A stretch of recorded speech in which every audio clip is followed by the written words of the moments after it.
You want a story that hits like a shot of cold water on a hot morning, right? Something that doesn't just tell the truth, but forces it down the throat of anyone arrogant enough to think they own the ground you're walking on. Grab a seat. Let me tell you how I tore down a gate that shouldn't have existed in the first place, and why some people are destined to learn the hard way that a fancy brochure doesn't beat a deed from 1948. The funniest thing about that gate wasn't that it was ugly or even that it was illegal. It was the sheer, unadulterated hubris of it. It took the HOA 4 years, 2 lawyers, a fake sense of ownership, and a whole lot of brushed aluminum confidence to learn that my father had already beaten them decades before they were even a twinkle in a developer's eye. They spent all that time trying to build an empire on a patch of dirt they didn't even own, and by the time the reality finally set in, their precious little grand entrance was sitting on a flatbed trailer, getting escorted off my property like the bad investment it always was. My name's Dale Whitmore, and let me tell you, that road had been there longer than most of the people standing around arguing about it. My father built it in the summer of 1948, back when people actually knew what elbow grease meant. He started from County Highway 7 and cut south through our ranch, doing it by hand, by sweat, by borrowed equipment, and by the kind of back-breaking work that leaves a man too tired to do anything but stare at his supper. It was 24 feet wide, compacted gravel, tough as nails, and built to last until the end of time. I grew up on that road. I watched my father grade it, patch the culverts, and check those granite monuments he'd set into the dirt like he was checking a pulse. When I came back to the ranch in 2007, after 32 years as a civil engineer and state surveyor, I didn't see a road. I saw a legacy. And land, if you're quiet enough to listen, has a memory. It starts whispering when something's wrong. The fight wasn't about gravel. It was about an easement instrument recorded in September 1948. Number RE 1948-00004. My father made me read that document when I was 17, standing in that cramped, hot recorder's office with a ceiling fan clicking like it had a grudge against the world. He told me, "Dale, there's a difference between being told what a paper means and actually owning the knowledge." He was right. That instrument was plain as day. The Whitmore family owned the surface, the subsurface, the drainage, and every maintenance decision on that road. The 4 downstream parcels, they had a right of passage. That's it. Nothing more.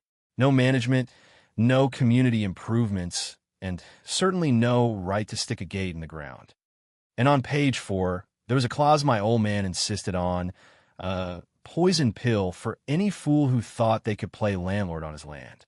Any structure placed there without written permission was an unauthorized obstruction, and it could be removed at the installer's expense. No court order required. That clause sat there for 76 years, just gathering dust. Then came rigorous meadows. They rolled in around 2009 with their polished brochures, their fake rustic branding, and a desperate need to feel important. In their newsletters, they called it Meadow Lane. They put on their HOA signs. They acted like if they whispered Meadow Lane enough times, the county records would just magically rewrite themselves. I wrote to them immediately. I told them, "Your residents get to drive across. That's where the benefits end." They sent back one of those smooth, professional letters. You know the kind, dripping with that corporate insincerity that makes you want to scrub your hands with bleach. They talked about community access and neighborhood identity, but they didn't mention the easement. They couldn't. Then, they started charging their 180 units $150 a year for road maintenance, $27,000 a year for my road. I just watched. You live long enough, you learn that some people weave their own nooses. All you have to do is let them keep pulling the rope. The gate went up in August of 2021. I was on the porch with my coffee, watching them set those stone-faced posts right inside my corridor. It looked expensive, polished, and permanent, the kind of vanity project people approve just to feel like they're running something. I waited until they were done, then walked down with my survey rod. East post, 5.1 feet inside my line. West post, 5 feet inside. They had squeezed a 24-foot road down to a narrow little throat. I wrote it in the logbook. No authorization requested, no authorization granted. Then I sat back and waited. 4 years later, the HOA board president, a woman named Sandra Bain, sent me a certified letter demanding I repave my road and give them co-management rights. They were getting arrogant, thinking they could just rewrite history with a piece of letterhead. That's when I called my daughter, Lena. She's a title attorney, sharp as a razor and twice as cold when she needs to be. When I read her the easement number, there was a pause on the line that lasted 3 seconds. That's the silence of a lawyer realizing the other side is about to walk into a buzzsaw. But here's the twist, the kind you don't see coming. While Sandra was busy playing queen of the cul-de-sac, a woman on the board named Miriam, a former city planning analyst, had already smelled the rot. She'd gone into the records, found the easement, and realized her own HOA board was building their foundation on quicksand. She'd been keeping copies of every single email, every timestamp, and every ignored warning. While Sandra was busy being loud, Miriam was being dangerous. We brought in Cal Pute, an access rights attorney, and we didn't just play ball, we changed the game. We brought in a surveyor named Ellis, who measured that corridor with the precision of a surgeon. He confirmed the encroachment, sealed the report, and handed us this smoking gun. When we sent the response, "Your demands are rejected, your authority is non-existent, and your gate is an unauthorized obstruction," Sandra didn't back down. She doubled down. She claimed prescriptive rights. It was laughable. How can you claim continuous, unchallenged use when I have a file cabinet full of objection letters going back to 2009? That was the end of the conversation. The morning of the removal was quiet, the kind of quiet that feels like the air before a lightning strike. The contractor's saw hit the concrete, and for the first time in years, the sound of the machine was actually a relief.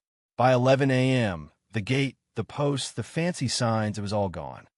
Just a pile of scrap on a flatbed, headed to the dump where it belonged. When Ellis shot the width of the road again, it was 23.9 feet, perfectly back to where it started. Sandra called the authorities to complain, but the inspector didn't even get out of his truck. "Lawful removal," he said. "Case closed." Sandra resigned by email the next day. Miriam and the rest of the board, they folded. They paid the costs, they signed the papers, and they finally admitted the truth. It was my road. It was always my road. I drove the length of that road the next morning, watching the morning light hit those old granite markers. No fake signs, no vanity projects, no meadow lane. Just the road my father built, still holding its own. It taught me something I've been seeing for a long time. Power makes people careless, but paperwork makes careless people dangerous. They start thinking that if they say it enough, it's true. They think their little newsletter can rewrite a deed. It can't.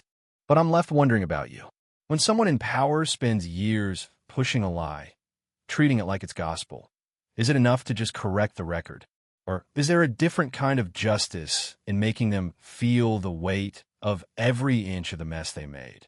What do you think? Who was right in this little mess? And who went too far? Have you ever had to deal with some small-time tyrant who confused their title for actual ownership until reality finally came knocking at their door? Let's hear it in the comments. I'm curious to see where you stand when the gate finally comes down.